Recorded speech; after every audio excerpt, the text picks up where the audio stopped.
It's time to talk sports. It's Hacksaw's Headlines, a panorama of the world of sports, stories, comments, and opinions. Touchdown, San Diego! Now, here's iconic sports talk show host Lee Hacksaw Hamilton and co-host John Riley. Who wants to talk sports on a Thursday? We do. From the DIXIELINE Lumber and Home Center Studios in San Diego, we welcome you to our Thursday Hacksaw's Headlines podcast as we kick off a great sports weekend. Good afternoon, everyone. This is Lee Hacksaw Hamilton, along with my co-host, John Riley. We welcome you to our Thursday get-together. This podcast is brought to you by DIXIELINE Lumber and Home Centers, 9 stores in San Diego to serve you, regardless of the project. They've got the materials. You want ideas, they'd be glad to meet with you. DIXIELINE Lumber. And by North County Eye Centers, Poway and Escondido, offering you a free eye exam through the month of July. You're going to need help with your eyes sometime. If you're looking for somebody to deal with, do business where I did business. I was pleased. North County Eye Center, Poway and Escondido. Tell them Hacksaw urged you to call. John Riley, good afternoon. We have a ton of topics on the table. We're going to go a lot of different directions. We got 1 hour to knock this thing out today. This is going to be fascinating, but items of business. X marks the spot. Everybody on social media, X, a.k.a. Twitter, I want you to join my team, asking you to become a follower. All the things I do on Twitter, just register. Follow me at Hacksaw1090, at Hacksaw1090, at Hacksaw1090. Reminder, if you like sports, I write about it every day on my website. It's there for you the first thing every morning on my website, LeeHacksawHamilton.com. Also invite you to register, join Hacksaw's Insiders Group. Just fill out the big orange box right there on the homepage. Want you to subscribe. Want you to share. If you subscribe, you'll get notifications immediately when we put things up on our YouTube channel, and we do that a lot, all hours of the day and night. And, of course, want you to tell your friends. Give us a thumbs up. Give us a 5-star rating. That really helps us. And when we're done talking about the hot topics on the table, you take over the podcast. I don't think this happens anyplace else. John, explain Fans Forum. Yeah, Fans Forum is your chance to get involved. You got a question in the world of sports for Lee, just drop your take in the live chat on Facebook, X, or YouTube. We'll get you involved. John, I don't know who needs the All-Star break more. The Dodgers with a battered pitching staff, the Padres, who are highly emotionally erratic, or just the fans of the Dodgers and Padres. God, I can't believe what I'm seeing happening in Chavez Ravine and at Petco Park. It's brutal, Lee. I mean, I don't know how fans are putting up with this right now. So that's where we are there. We're going to talk baseball to start out of the gate. But I am acceding my chair, and he is going to talk baseball with you to start. I am? You're going to answer the questions. Okay, I'll answer the question. I'm not going to give you my opinion, but you're going to answer the question. Sure. So, John, here we go. Item 1, All-Star team. And we got a bunch of injuries. Guys have not going to be able to go play. Bunch of replacements, etc. Home Run Derby. Do you like it? Is it a bad gimmick? Is it a health risk to the players? Do you like the rule changes, or should we just leave it the way it is? And John Riley says, I love the home run derby. I love everything about it. It's like the 3-point shot contest in the NBA. Keep it. You know, they monkey with the rules. I don't really get too hung up about that. But there won't be any Ohtani and there won't be any Judge because of the injury factor. And there won't be any Bryce Harper. And there won't be some other American League stars because of the injury factor. So is it worth having if your guy gets hurt and can't play the second half of the season? It's always worth having. You know, I mean, you're going to see the stars are going to back off of it, give the young guys a chance, just like the slam dunk contest in the NBA. Keep it, love it. It's the best thing of All-Star Weekend. Uniforms. I maintain old school me. Let the American League guys wear their home uniforms, whites, all the different colors, the logos, etc. Let the National League guys wear their road grays. That way we can see all these guys lining up at first base. I just don't like the American League and the National League uniforms. I'm a traditionalist. Sorry, I'm old school, but I'm bleeping brilliant. And John Riley says, I agree with you. As a kid, I always loved seeing all the different jerseys. It was like a mashup, like when they combine two sitcoms into one, you know, and you get this cross merger of these people. So old school uniforms, home and road. I love that. Okay, let's move on. Padre baseball, they send Adam Mazur back to AAA, 7.84 ERA. They had to pitch him. They force-fed him. He got lit. They're just in a world of hurt for starting pitching. No Yu Darvish. Joe Musgrove still looks way far away. Somebody's got to solve the mystery of who Dylan Cease really is right now. And Michael King continues to pitch well, and they need Waldron's knuckleball to dart and dash and do what it does. Boy, the Padres, to me, just look like they got real issues. And here's the question. Trade deadline is coming. There are probably 5 established pitchers that they could rent or trade for. I like Cal Quantrill the most of the 5 that we've openly talked about. What do they do to get Cal Quantrill? Would you trade Hassan Kim? Would you trade Luis Camposano? Would you just go ahead and trade Ethan Salas, the Class A catcher that they give the big signing bonus to, if you could get the right pitcher? John Riley? You didn't get dressed as if you were a general manager today, but you are the general manager of the Padres. Go ahead. Oh, well, first of all, I'm not worried about Dylan Cease. I think the last outing, he was good for like 7 innings, and he got tired at the end.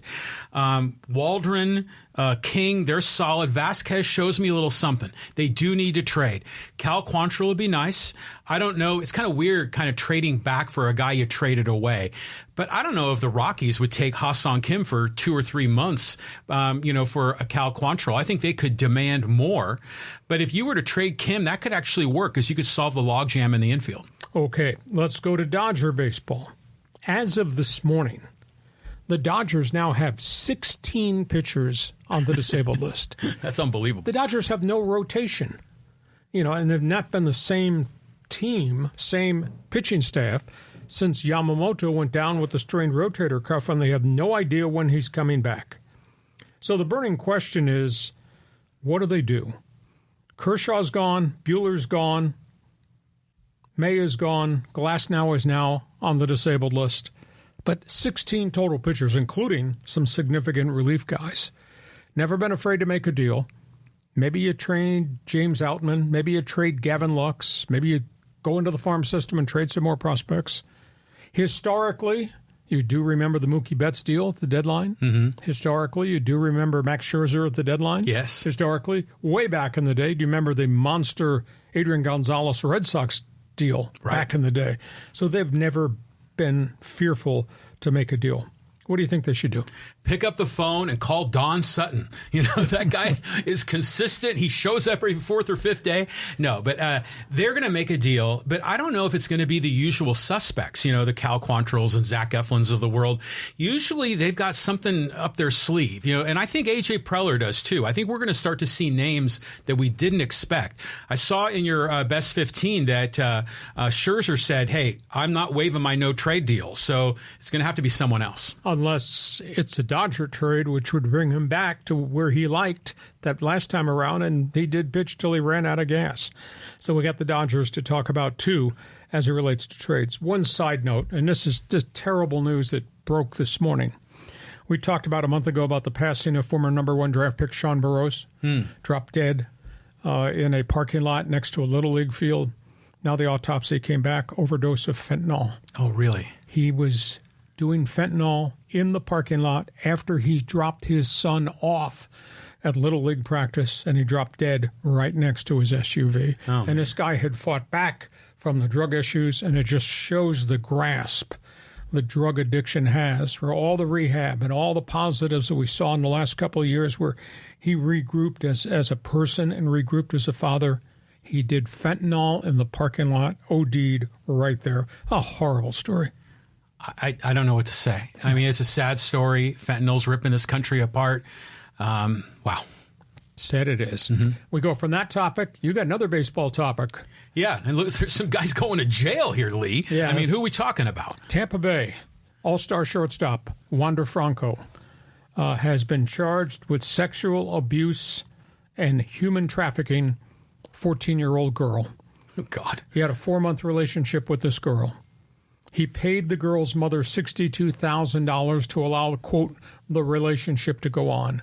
She allowed that to happen. She's been charged now with human trafficking.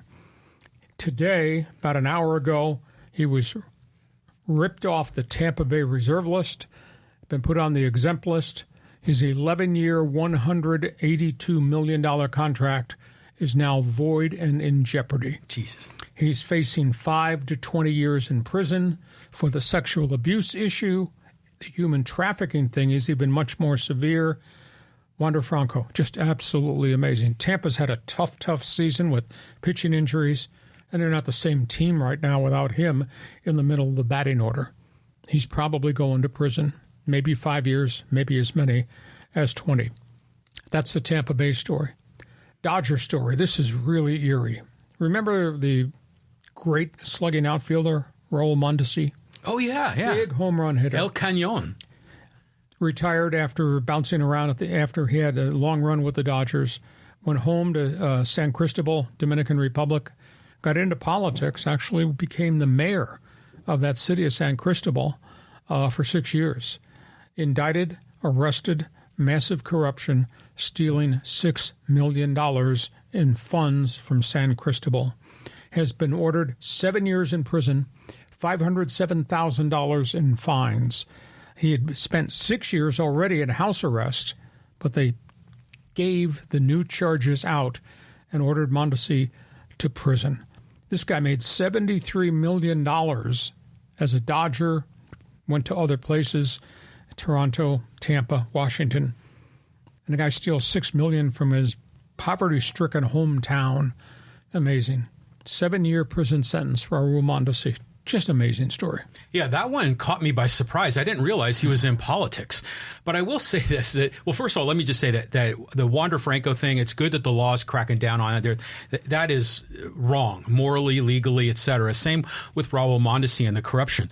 But compare that to America, where we have like the Jeffrey Epstein, Lolita Island. We've got other politicians that are corrupt, and yet they're not being held accountable. But little, Dominican Republic, at least their police force is doing the right thing. To quote the legendary boxing promoter Don King, based on just your statement about Americans and who's being prosecuted and who's not and who's avoiding it, ain't America great?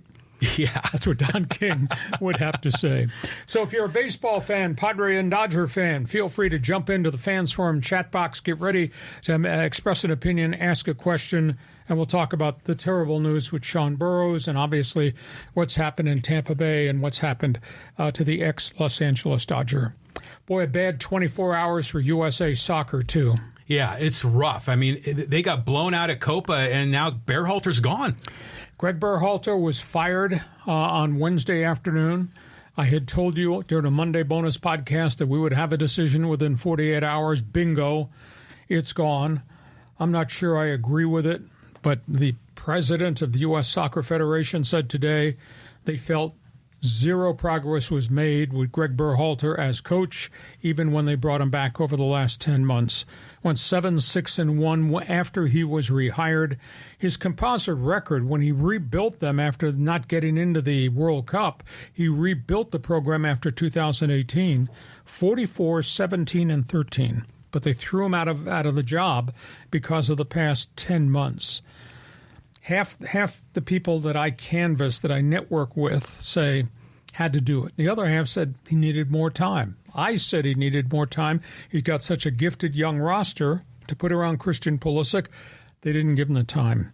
Where do they go from here? Jurgen Klopp, Liverpool, Dortmund, unbelievably successful as a coach in Europe. He's available. Big problem, though.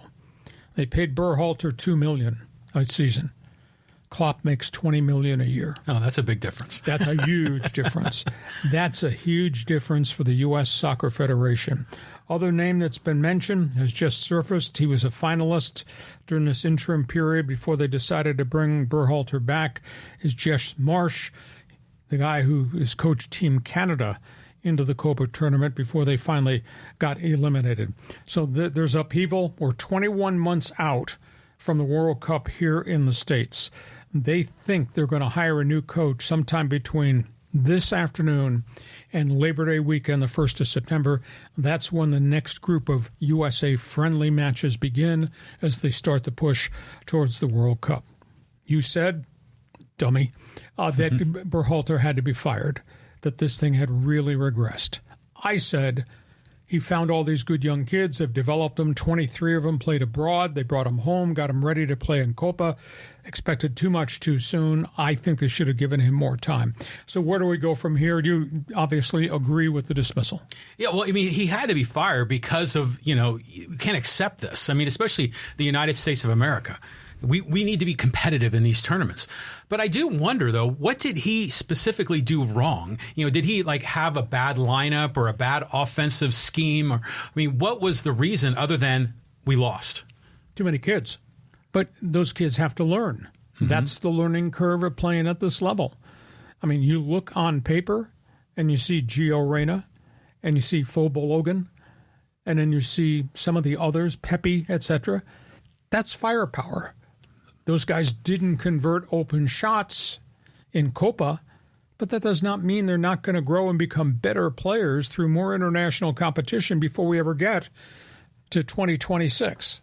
I just thought it was too soon to make that decision, but they were really young. I mean, outside of Pulisic and outside of Tim Weah, outside of Wes McKennie, awful lot of young guys, and it takes time for young guys to learn how to play the position. There were no other alternatives. This was the best crop of young guys that they thought were ready to make the next step. Didn't make the step in Copa. Pulisic's really upset. Well, and then, do you see how a kid from Spain, only 16 years old, had a goal? It's incredible how some of these young kids can perform, but you say they didn't have enough experience. But if you were to look at some of the European teams, do they have guys playing that are in their 30s? Or are we just talking older guys like late 20s? No. There are some guys that are plus 30 that played at the tail end for Colombia, for Uruguay, etc.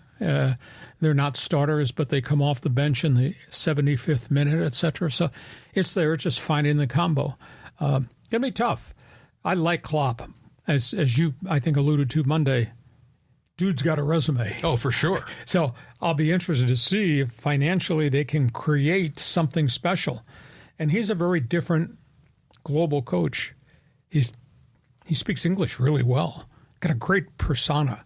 He's not somebody who can't link a noun and a verb and you can't understand and runs a different system. This guy's got a great track record, so that'll be fascinating to see. We go from that, and we're talking about an unbelievable Sunday. I don't know what you're doing on Sunday, but don't bother me.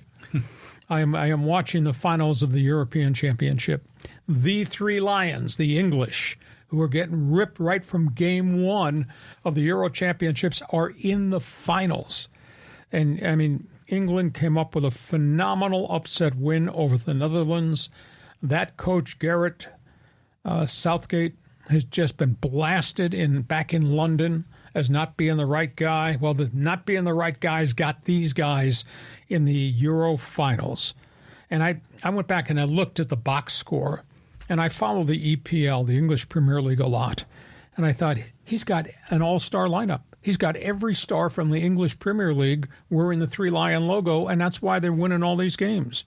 Harry Kane, Phil Fedor, Jade Bellingham, Declan Rice, Bruno Sacco, and the hero yesterday, Ollie Watkins. They're just absolutely amazing how these guys have, quote, come together. That's an experienced side of EPL guys as compared to Team USA, which has all these young pups that they sent to play in England and play in Germany and play in Spain and play in Italy, are just learning on the job. So England has gone to the finals against Spain. Spain's got enormous firepower. And then we get to Copa. Here comes that championship game. Argentina, Colombia.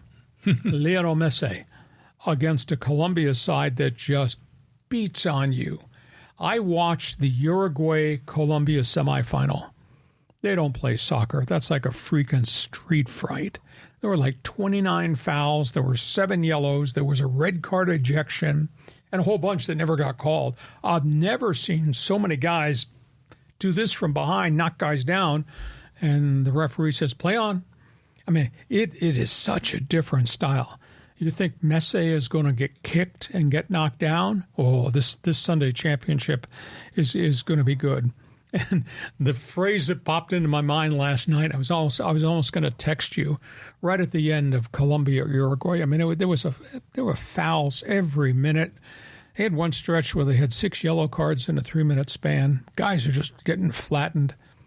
And I was going to text you and say, soccer calls itself the beautiful game? Yeah. Not so much. Not so much. Not last night. So we got that.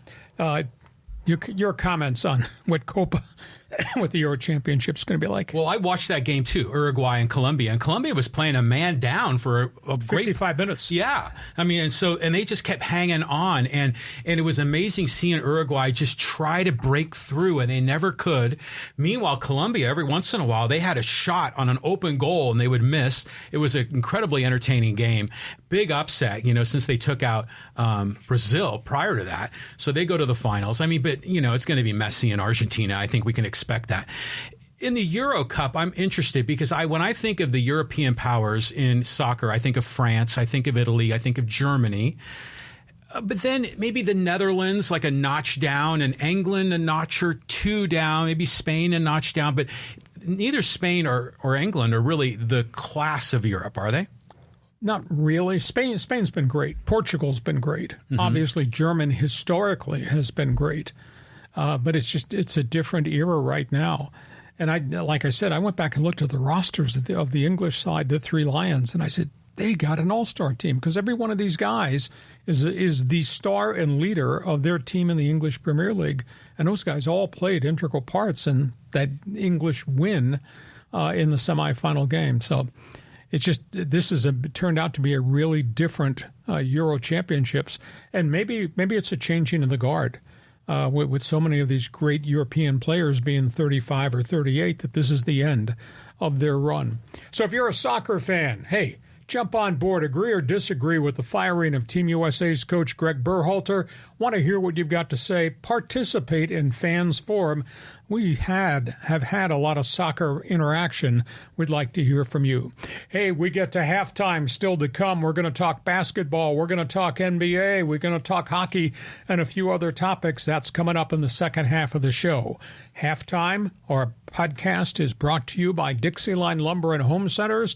9 locations to serve you. I've used them. He's used them. What do you like the most about DIXIELINE, John? Oh, I like the fact that they've been in San Diego for over 100 years. They're guys you can count on. They not only supply the lumber, the building materials, but they've got designers. They have consultants that'll help you remodel your kitchen or your bathroom. So, I mean, they've got it all. You got projects. They've got the materials. You got questions. These guys have the answers. These guys, DIXIELINE Lumber.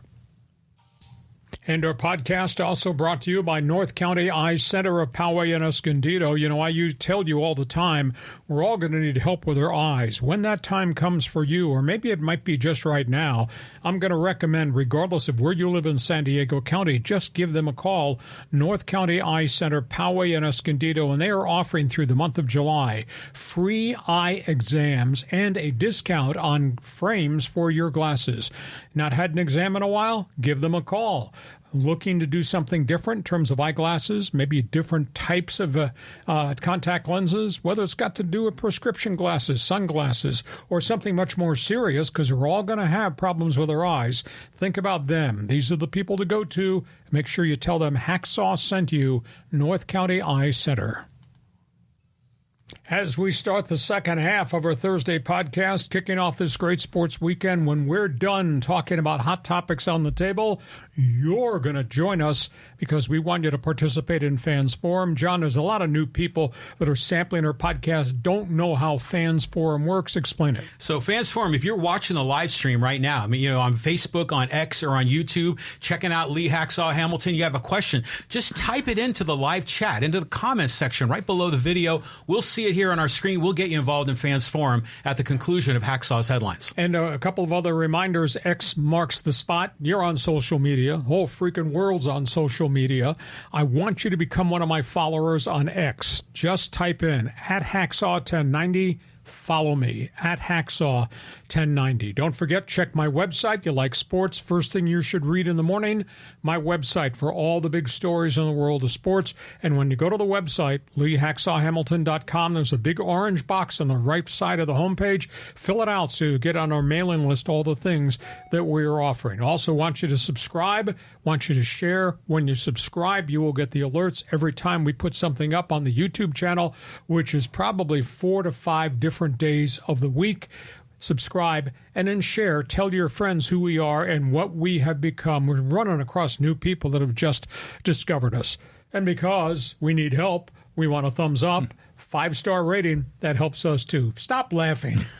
You're wearing an extra 1090 shirt right there. It was in the closet. It was clean. It's about the San Diego Padres. There you go. Okay, let's move to the second half. Brought to you by DIXIELINE Lumber and by North County Eye Centers. John, we're talking basketball. We're going a lot of places. Yeah, I know. Kawhi is at the top of the list here, Lee. Yeah, let's talk about the whole NBA situation with Kawhi Leonard. He has been removed over his objection from the U.S. Olympic team. John and I had debated a couple weeks back that I don't think he should have ever been allowed to go. You know, this is a guy that has missed so many games over the course of his career with the L.A. Clippers, and yet he wanted to play. He took part in 4 practices. He showed up with a big sleeve and brace on his injured right knee. First full practice, he did everything they wanted. By the second practice, he was limping. Oh, God. Steve Kerr made the decision. He cannot do what we need to do when we get into international competition. They met with Grant Hill, who's the president of the Team USA. They then talked to the Clippers. I don't think the Clippers ever wanted him to go, and the decision was made to remove him. You know, he openly admitted, I've done everything I can to get ready. He said, my knee when I came in was status quo, which meant he could play basketball. One practice in, he could not play basketball the way it was needed. I think it puts his whole career in jeopardy.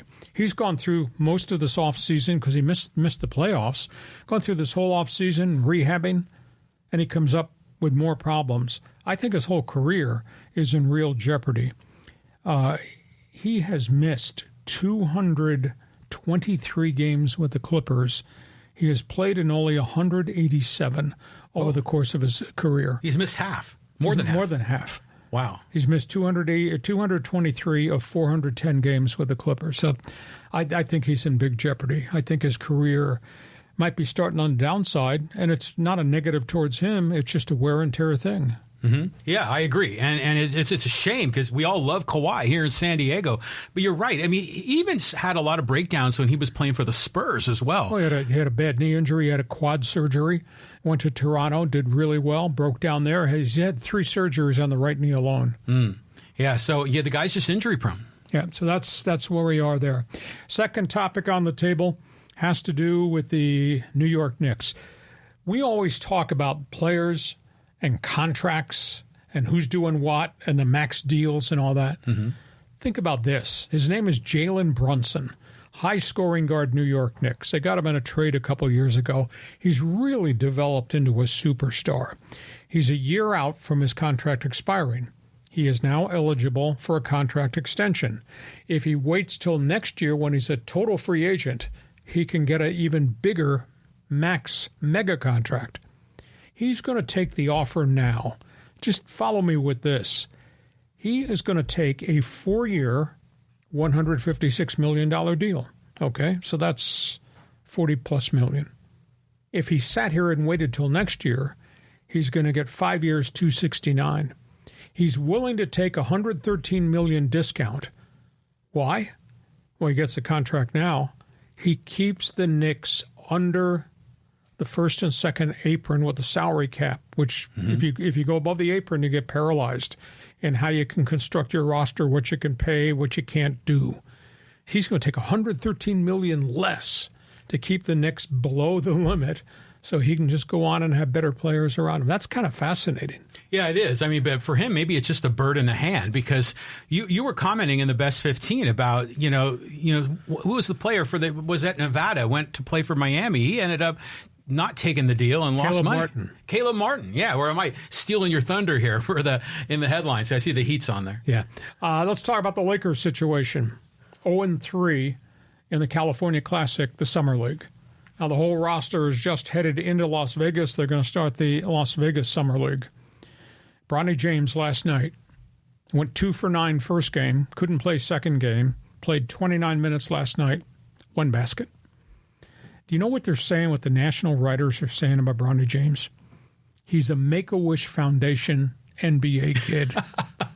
that he doesn't belong. Yeah. He was gifted this as a legacy draft pick. Well, I mean, 1 basket in 29 minutes. Yikes. Yeah, I mean, he was getting cooked out there on defense. I thought he was almost breaking his ankles. Dalton Knecht had a good bounce-back game, 20 points, 9 rebounds, hit a couple of threes along the way. So now the Lakers, with a hodgepodge of a roster, are just showing up with Bronny James looking like he's really overwhelmed, like does not belong.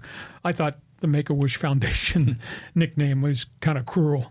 Yeah, it was. But, to see Dalton Knecht, I mean, he was legit in that game. I mean, what were the stats again? 20 points, 9 rebounds. That's all right. He came back after 2 substandard games shooting the ball. Miami, guess who's playing well for the Heat? Ex-Aztec, Keyshawn Johnson. Right on. Keyshawn Johnson, he went for 13-3 in his first game for Miami. Last night, 21 points and 8 rebounds. You talk about a guy that might fill a really special role in Miami, and a guy who's being taught by a pretty good coach in Eric Spoelstra, and obviously a great basketball mind in Pat Riley. Right situation for the kid, did not get drafted, and holy cow, he's had 2 really impressive games. And it's college players versus college players. It's rookie versus rookie. But man, you go for 13 and 21 in back-to-back starts. That's pretty impressive. Yeah, I love that. Keyshawn's a great kid. Happy for his success. We move on. Let's talk about Minnesota. Timberwolves. Speaking of debuts, Friday, Jaden Ledee makes his debut. Minnesota Timberwolves. They play their first game in the Las Vegas Summer League. Fascinating to see what happens when he lines up against the New Orleans Pelicans, playing for a good teacher and a good coach in Chris Finch. He's obviously going to come in and he's going to replace McDaniels, who was traded away in the offseason. He gets an opportunity. One other unique note, Memphis. I don't think anybody saw this coming with the Grizzlies. Zach Edey, in his first game in their summer league, 14 points, 15 rebounds, 4 assists. Wow. He was really impressive. And at the other end of the floor, where there was concern that he was more like a traffic pylon who could not move, he made a whole bunch of plays. I think he had 2 block shots. He changed everybody as they tried to get into the paint. They weren't getting any shots off in the paint. So that was, to me, that was a really impressive start for Zach Edey. One other note, and this just happened. Nathan Mensah has shown up in San Antonio. He was on a 1-year G League contract with Charlotte, played a little bit at the end of the season with the Hornets, was not offered, brought in by the San Antonio Spurs, went for 6 points, 3 rebounds, 2 blocks in, 10 or 12 minutes. That's new kid, right teaching situation with Greg Popovich. Isn't that interesting? Yeah, I love it. I mean, all these Aztecs are finding jobs all around the league. This is terrific. I saw is it Carson Cook, who is the photographer for the Aztecs? I think he was at one of those games in Vegas, saw Nathan, wearing the Spurs jersey, got the photo of him, posted on Twitter. It's, Aztec Nation was loving that. Kids getting an opportunity, and we'll see. Again, that's a unique organization and atmosphere to play and learn in. So those are the latest basketball topics. You agree or disagree? Is Kawhi Leonard about to journey into borrowed time? Do you think his career is now threatened? Join us on Fans Forum if you're an NBA basketball fan or you want to comment on what Jalen Brunson is evidently about to do with the New York Knicks, give up $113 million so they can stay below the cap. We don't see that from hardly anybody else in the NBA. From hoops, let's go talk NFL football. Yeah, NFL football, Lee. We're talking stadiums and a lot of other things going on. Yeah, let's just run through this. We talked about the Kansas City Chiefs, Arrowhead Stadium. The proposal to raise money for the renovation of Arrowhead was voted down soundly by Kansas City voters. The state of Kansas, across the line, has come up with funding to build a football stadium for the Chiefs and take them out of Missouri and put them on the other side of the state line. Now, the Missouri State Legislature yesterday announced they are going to come up with a new proposal and put a new item on the ballot in the upcoming elections to revisit funding. They're going to do it differently. I don't have the details how it's going to be done, but it's going to be a city, county, state funding project to keep the Chiefs in the state of Missouri. So the legislature is about to do that. Houston Texans, hurricane, all that wind. Oh, yeah. All that rain. tore off a couple of panels of the roof of RNG Stadium. Pretty significant damage. The roof did not collapse. It's the second time in the history of that stadium that they've had problems with the panels on the roof being badly damaged by a hurricane. Luckily, nobody was inside when this happened. I saw the pictures of two different panels, really big panels, that ripped off. So they've got construction there. There's a terrible story in Cleveland with the Browns. Bernie Kosar, legendary quarterback, back in the hospital. His career was ended prematurely by injuries, most notably concussions. He is now in need of a liver transplant. He's on a national transplant list to get him help, and he's now been diagnosed with severe Parkinson's. All this the end result of a lot of concussions. So Bernie Kosar in not good health right now. Carolina Panthers, this is a really bad story. They've just fired their director of player personnel, a guy who had played in the NFL. His name is Adrian... What I think. I wrote it down here. I can't recall it. Adrian Wilson, longtime safety, Arizona Cardinals.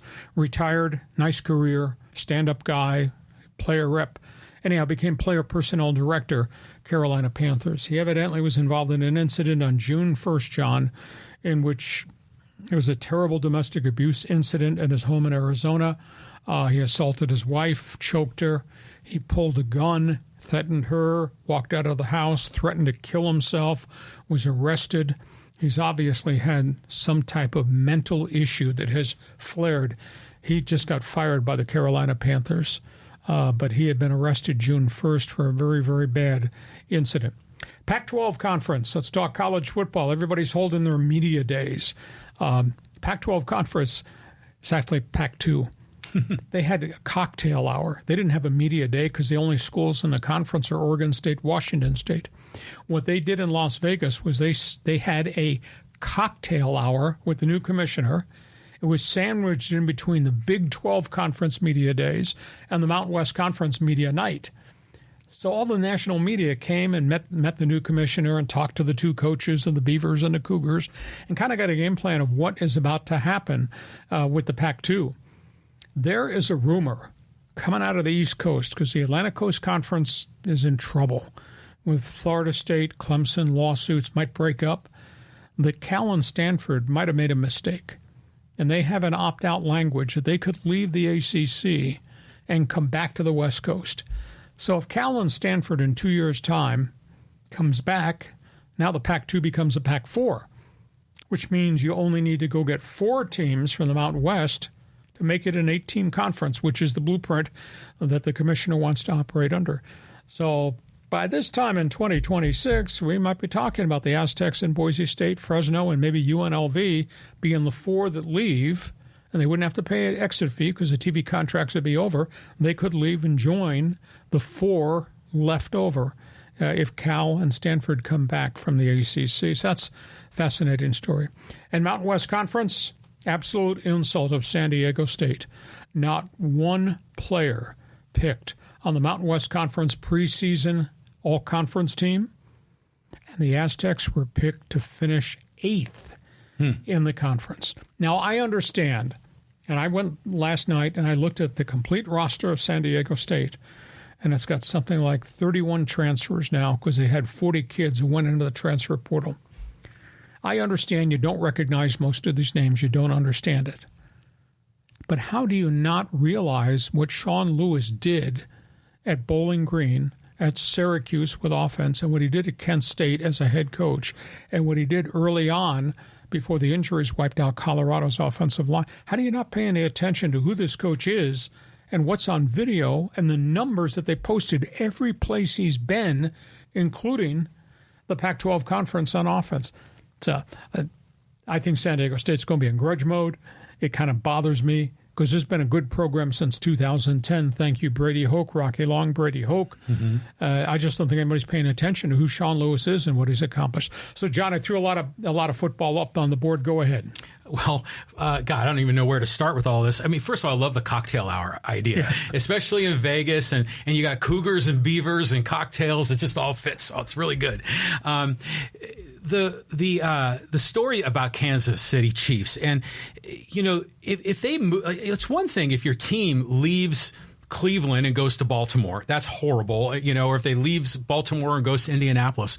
But if your team is just going across the river, for the games to Kansas, the fans still have a team local. So why are the politicians so hungry to keep them? Is it just is it like a revenue generator in tax dollars? It is, yeah, because it's big business, and it's going to be a new stadium, and it's going to be Chiefs Court and everything around there, business developments, and it will raise money, sales tax money, etc.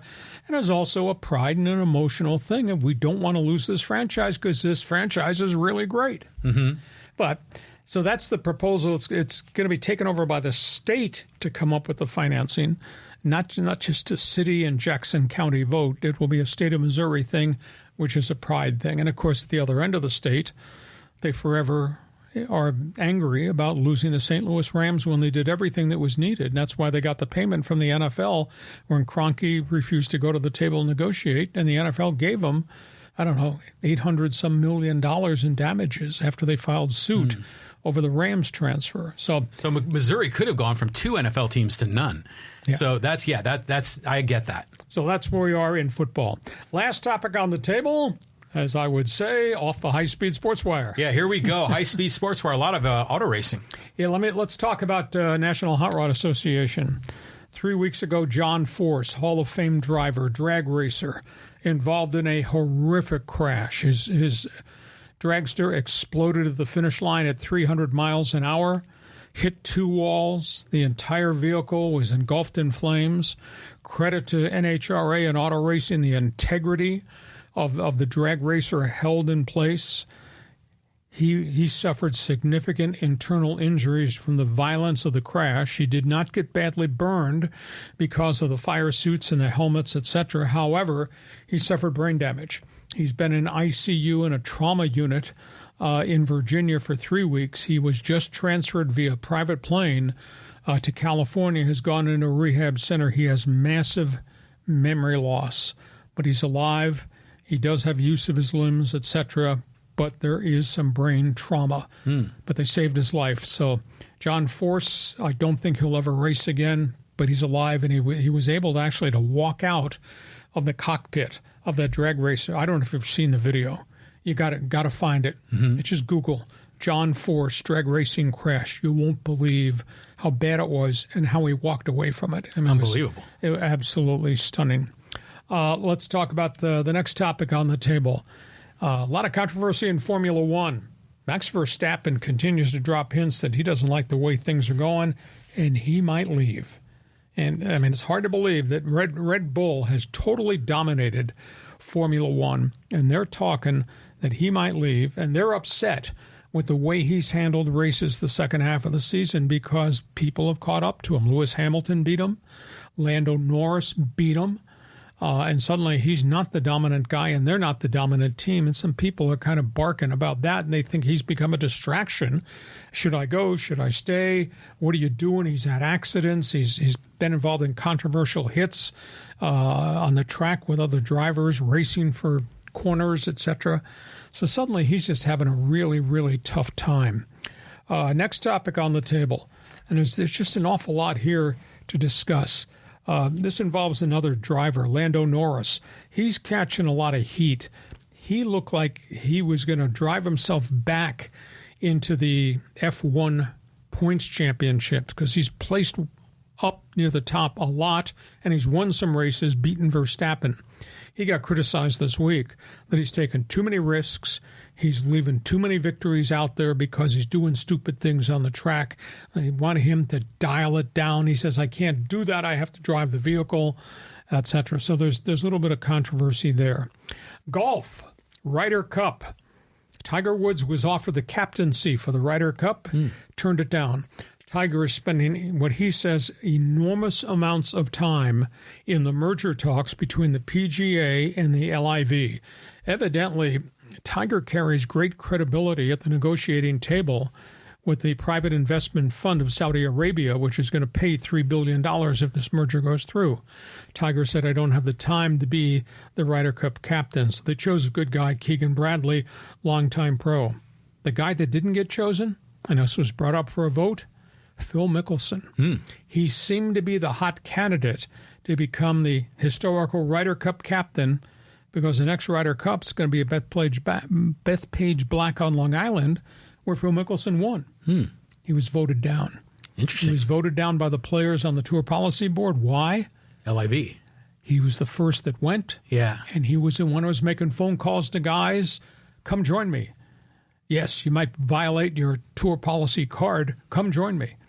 Players put their foot down or pounded on the table, said, no, we don't want Phil Mickelson. So there is still a lot of bad blood between the guys on the PGA Tour that stayed loyal and the guys that took the money and disappeared off the face of the earth. So that's interesting.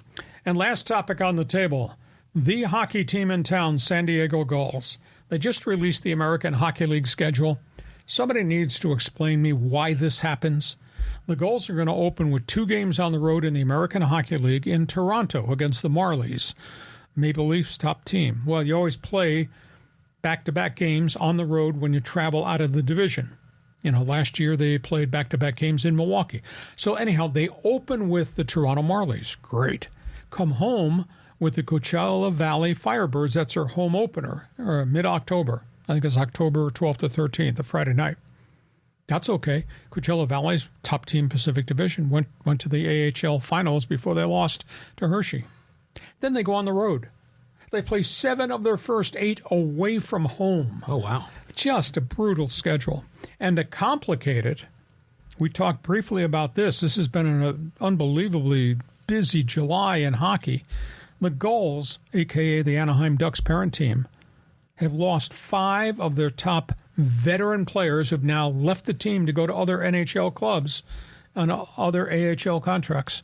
And they've not replaced any of them with established guys. I don't know what kind of team they're going to have on the ice. They're going to be young, there's no doubt about it. But when you let 5 of your best players, your oldest, most experienced guys go and don't keep them, and they've not re-signed Chase DeLeo, their captain, yet either. So there's all kinds of problems with the Ducks' handling of Gulls hockey. And I'm biased because I'm a big hockey guy. I saw John pounding on the glass sitting next to the blonde behind the penalty box on a Friday night, drinking beer and watching puck.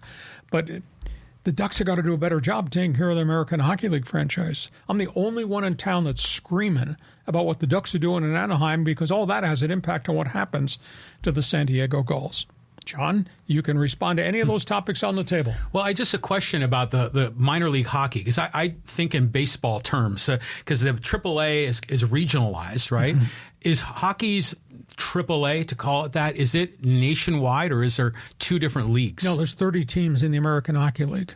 Okay, so it's they're traveling cross country. Well, no, out here, because they started the Pacific Division, there's 9 teams in the Pacific Division. They play each other a bunch. Mm-hmm. But then, you know, Tucson's in there, Bakersfield's in there, a couple Western Canada teams are in there. But then they do play a couple of teams in other divisions. They'll play the Toronto Marlies for 2 up there. Somebody from that division will come here and play 2 games in San Diego. Mm-hmm. So there's a total of 70 games on the schedule, but I think maybe 62 of the 70 are in the Pacific Division, and then you cross over. You'll play the Dallas Stars, top farm club in Texas, the Texas Stars. You might play the Milwaukee Admirals. You're obviously going to play the Marlies. So, but the bulk of it is in the Pacific Division. There's 1 AHL team for every NHL team. Mm-hmm. And the Ducks, for example, they pay all the expenses of the players they put here. They pay the operations expenses. That's what I was wondering. Yes. Yeah, because that's a big investment to have them go cross country. It's not like they're making big bank in San Diego. No, but what they do is it's the reason they play a huge Pacific Division schedule is economics. Right. More than anything. That makes sense. But the LA Kings top farm club is the Ontario Reign, which is the big rivalry of the Gulls. So that's how the structure is. It works really well. It's a long hockey season, but I'm the one that's screeching about I don't understand what they're doing in Anaheim, because what they do in Anaheim definitely impacts the product on the ice. And the product on the ice 3 years in a row here hadn't been very good. And to me, it looks even worse now because they allowed their top 5 veteran players who are the stabilizers of the roster. They just lost Trevor Carrick, big defenseman. Before that, they lost Anthony Agazzino, one of their goal scorers, Glenn Gaudin, one of the big right wingers. These guys have gone.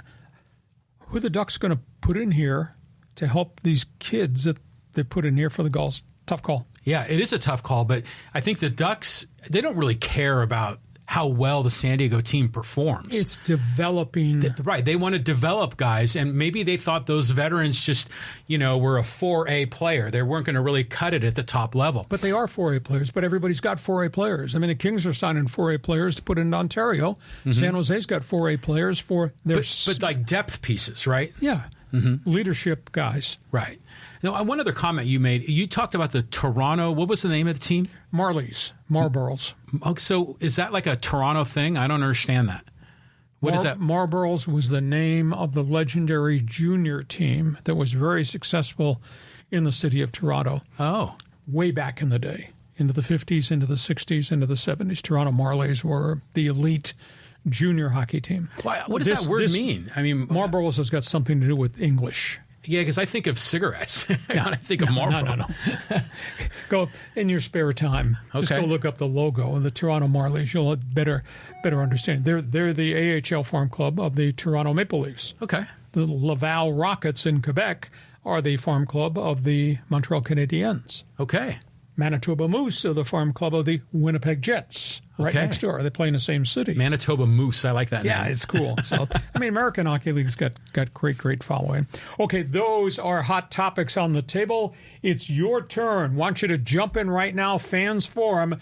You got questions, we got answers. You got statements to make. Let us know what they are. Like to have you with us. Our Thursday podcast brought to you by Dixieline Lumber and Home Center Stores, 9 locations to serve you, and by North County Eye Center, Poway and Escondido, offering free eye exams. Just tell them Hacksaw sent you as you set up the appointment through the month of July. John, looks like we got a bunch of people there that got statements to make. Yeah, we got a bunch of folks here. Let's go start with Greg, and he says, Lee, is San Diego ever thought of bringing in an American League baseball team like the Rays or the Marlins? No, because when they awarded the franchise in 1969, they awarded it to San Diego. Was it San Diego and Montreal? I think came in simultaneously, and they were National League teams. No, there's not going to be any change here at all. When they went through expansion, they put the Rays in the American League, the Marlins obviously in the National League. Yeah, well, I just can't see any situation where San Diego could support 2 MLB teams. I mean, we just need to get the NFL back or the NBA or something. Okay, let's move on here. Let's go to Manuel. He goes, show me your lightning bolt. Man, everyone loves you, Lee, when you're... We do it on Mondays and we do it on Thursdays. It's a lightning bolt through... social media? So is that what you call this? What do you call this? I don't know what the hell to call it. All I know is that the fans loved the days when you were the play-by-play for the Chargers. Well, we did a great job. Yeah. It should have ended better, but I had nothing to do with the way it ended. It just kind of ended. Actually, somebody wrote me a note because, I happen to like Don Orsillo with the Padres, and he'd been a cornerstone of the Red Sox broadcast forever, and woke up one morning and they got rid of him. And they said, well, the Red Sox treated Donnie O like the Chargers treated Hacksaw. I said, I'd never thought of it that way. I said, yeah. And he landed on his feet, and so did I. I wound up going to Seattle, be the voice of the Seahawks for 3 years till the deal changed. But I was different. I stayed here. I stayed here for my family, and I was not going to drag my kids all over the country. So I had some opportunities other places, but I just decided to stay here. So I'm sorry, John, you're stuck with me. That's the way it is. Well, it's interesting listening to Don Orsillo talk about how he came up through the minor league system, just like a player did. I mean, your career has been like that as well, right? Yeah, and Don came up through minor league baseball. I started my career in minor league hockey, and I did minor league baseball. I never crossed paths with him. I was in the New York Penn League with the infamous Utica Blue Sox, which was a farm club of the the Phillies for a long time, and then the Toronto Blue Jays, etc. The Utica Blue Sox had a great history back in the 40s and 50s. They were a top minor league team of the Phillies, and everybody that played in Utica in the late 1940s was part of the 1950s Phillies Whiz Kids team. Oh, hey. Yeah, Richie Ashburn and, Willie Jones. Dick Allen, is he part of that? Stan Lapata. Yeah, there were a lot. I don't know if Robin Roberts was there, but, there were a whole bunch of guys that played in, I think at that point it was the Eastern League, Utica Blue Sox, that all went to the Philadelphia Phillies, the 1950 Whiz Kids. Right on. Yeah, like me. You've been everywhere, Lee. Everybody comes from somewhere. Next question. Okay, let's go here to Angel, and he says, it's going to feel weird not seeing Pac-12 football and basketball. Oh, I think it's terrible. This conference has been in existence since 1915. I think it's awful. And even if 2 years from now, and Washington State, Oregon State have a 2-year window to put together a new conference, but whatever they put together, even if Cal and Stanford come back from the ACC, and that's an undercurrent rumor that's out there that this isn't going to work, this makes no sense at all, that if they come back, so Cal, Stanford, Oregon State, Washington State, that's 4. If you take 4 from the Mountain West, but it's not the Pac-12. It's more like Mountain West 2, if you will. So I don't know what kind of TV contract they generate, if those were the 8 teams that, as part of a rebranded Pac-8. It just doesn't make sense to me. To me, it's a sad commentary. And I think it's going to be the weirdest feel in the world to think, well, gee, I'll turn the TV on at 9 a.m. and we'll watch USC play in the Big Ten against a rival. What? At 9 a.m., yeah. And it's going to be even weirder. Mm-hmm. I can't wait for the Cal-Wake Forest rivalry to start. Oh, that's going to be fantastic. Well, even before the Pac-12 broke up, it still never had, going back to the 70s and all the USC football program was great, but the Pac-12 never was at the same level as the Big Ten or the SEC. So when we were here in California watching college football, we knew the big games were the back east games, and we had our own kind of local conference, but it was just never the same. No, but USC and UCLA have been pretty good, and more recently, Oregon and Washington have been really good. So they've been 4 vibrant West Coast programs. Utah's done well since it came in, but Utah's not a Pac-12 standard bearer, per se. And the odd good year that Stanford might have had, or Cal might have had, or Arizona State had for a short period of time. But those were the standard bearers. And what the Ducks became and what the Huskies became was really important because USC, UCLA kind of went through some dips along the way. But those are the 4 marquee names, and that's all gone. And Angel's correct. Saturdays are going to feel really weird out here in terms of your emotional attachment to what you're watching. Somebody answered this question for me in the chat box.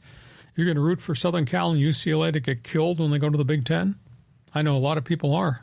Not me. I want to see the West Coast teams beat the crap out of those Big Ten guys. I think it's going to be pretty exciting, but my expectations are reasonably ratcheted down. Okay, we move on.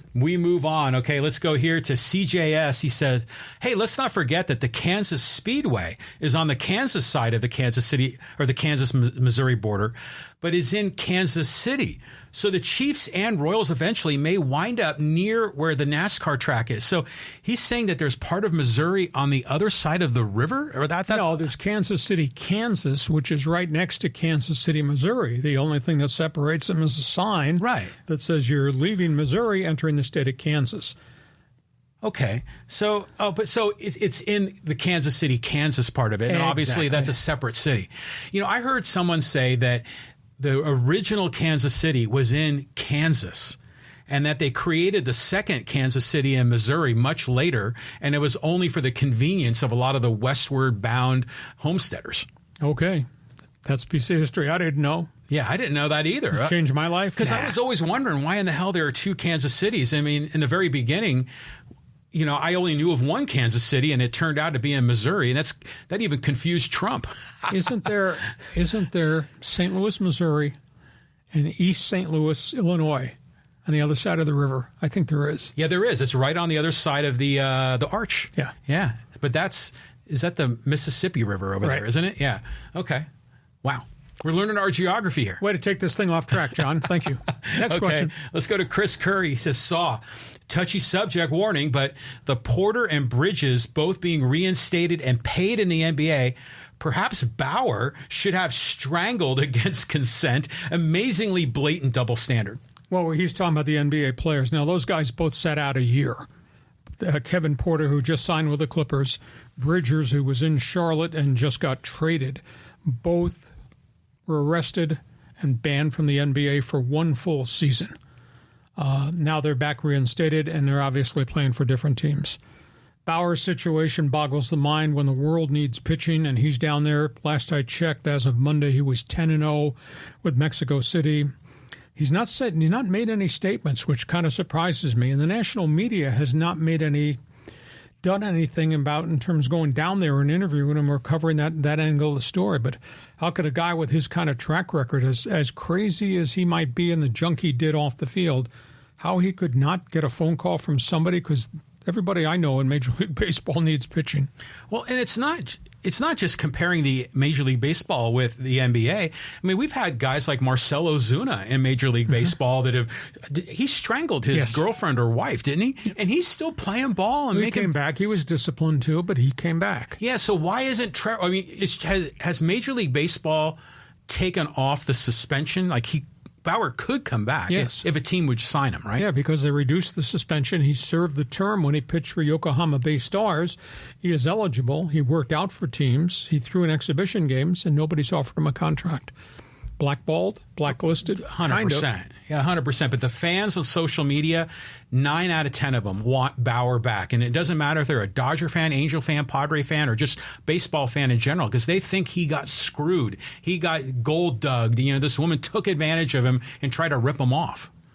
But he was also involved in some pretty sleazy stuff. Well, his choice off the field, I concur with you wholeheartedly. He served his sanctions. He lost a lot of money. He lost I want to say $31 million, which was part of the Dodger contract that was eradicated. So it's stunning. Here we are at the trade deadline, and everybody's trying to figure out which pitcher we can get, and he's in Mexico 10-0 yet to get a call. Next question. Okay, let's go here to social media. We can get a couple of other folks involved. And, let's talk Kings and Ducks. And this is from Squint, and he says, hey, the Kings should go back to the pre-Wayne purple and gold. Hear, hear. I do like bringing back the retro crown. And as for Anaheim, I think it's a good move playing up their Orange County roots. Artie and the Angels should do the same thing and drop the stupid name he came up with. Well, I'll tell you what. I said this when we did the thing on the logos a couple weeks ago. I said, congrats to the Ducks coming up with the idea. This is Orange Country, a.k.a. Orange County, a.k.a. Anaheim Ducks wearing orange jerseys. I think that's a cool marketing thing.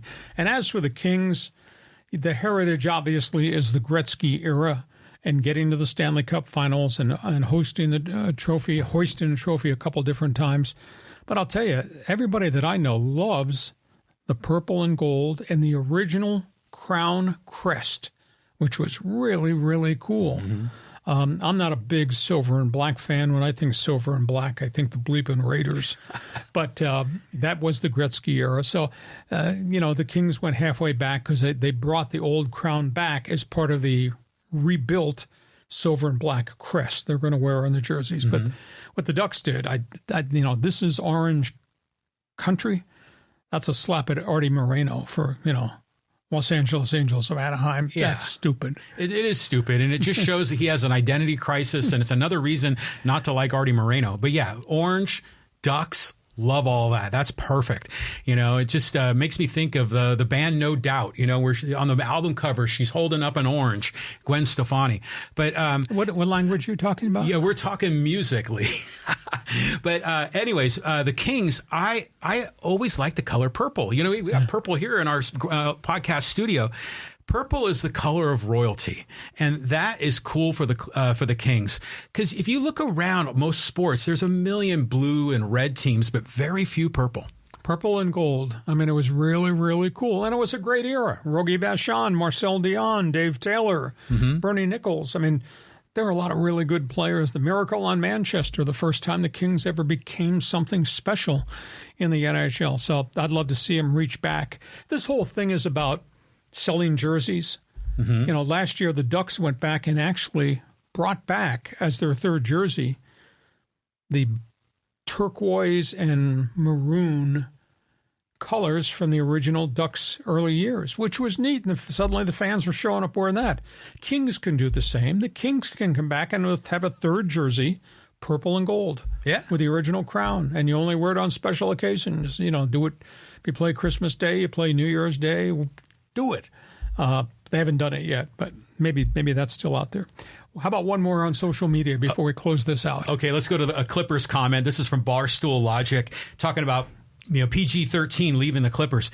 60% of the salary for 50% of the games sounds pretty good. Hope they have a good medical staff over there in New York. Well, he did play. I think he played 74 games last season. He played a lot of basketball. Now, of course, prior 2 years, he was as dinged up as Kawhi Leonard was. But it's tough. I don't know how they replace him. I mean, what they've added in the roster, that they don't combine together to bring the kind of firepower that PG-13 brings. So looks like they're going to have a bit of a down cycle season. And, of course, the Lakers are paralyzed by their 15-man roster. And because of the cap, they can't trade very many future draft picks. They're just locked in with what they have. And what they have is, I don't think, is even as good as what they had a year ago. Well, the Clippers situation, well, first of all, he went to Philly, not to New York. My bad. But Kawhi's hurt. Kawhi's career may be close to over. It's in jeopardy. PG-13 is gone. James Harden is a head case and getting old. Who else is left? The center, Zubac. That's about it. A bunch of young guys. I do like Norman Powell. They've got some firepower kids off the bench, but they're not established NBA guys. And they didn't have a first-round pick this year either. I don't know where the next trade is going to come from. You know, had they gotten Klay Thompson, had they gotten Chris Paul, that would be a little bit different. Klay Thompson's in Dallas. Chris Paul is now going to be a starting guard on a very young San Antonio team, and that's a perfect fit, I think, there. So I don't see the Lakers being able to stand up to a 70-game schedule. I don't know how the Clippers are going to show up for 70 games because I don't think they got enough firepower. And it's a shame because, you know, they're building that new arena, and you'd love to have a really competitive team for that, wouldn't you? Cursed. It's huge. It's definitely a curse. Yeah, I mean, this is the second time that this happened. They put this very good team together, and it physically broke down. The last time they put it together with Chris Paul, Blake Griffin, it broke down too. And they just can't get out from the cloud of being the Clippers. Yeah, I mean, it's the San Diego sports curse that has trickled up to L.A. It traveled with Donald Sterling, and it's still stuck there with that team. Okay, make me a promise. No more comments about music and geography. And we're talking sports here, bro. It's all kind of related. You know, it is. Hey, listen, we hope you have enjoyed our Thursday podcast. We're here Mondays at 1 p.m., Thursdays at 1 p.m. The podcast is brought to you by DIXIELINE Lumber and Home Centers, 9 stores to serve you, and by North County Eye Center, offering free eye exams through the month of July. You need an eye exam, call them, tell them Hacksaw sent me. We'll be back in here Monday with a bonus podcast. John, have yourself a great sports weekend. Enjoy the soccer and then the baseball, as ever good or bad as it can be. And we'll be back here Monday at 1 p.m. Monday at 1. It's going to be great covering the Copa Finals and the Euro Cup. Have yourself a great sports weekend. Thanks for being with us on Hacksaw's Headlines. Join us again for Hacksaw's Headlines on YouTube, Facebook, and Twitter. And find the audio version on your favorite podcast apps. Touchdown, San Diego! For more content, go to LeeHacksawHamilton.com.